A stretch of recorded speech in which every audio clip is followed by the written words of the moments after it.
How to use Kiap Kiap using Snap Camera. Step 1. Download Snap Camera.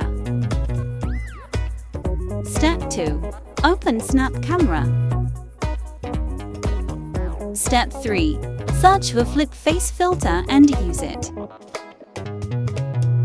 Head back to Zoom. Step 4. Change camera settings to Snap Camera. Step 5. Adjust the Kiap Kiap and get ready to use it.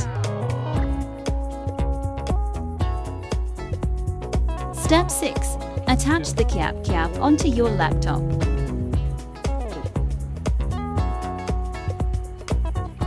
Place a whiteboard to share your work online.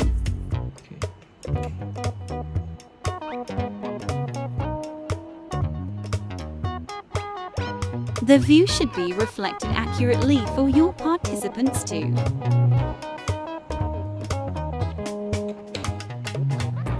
Take out Kiap Kiap once done to show your face. Thank you.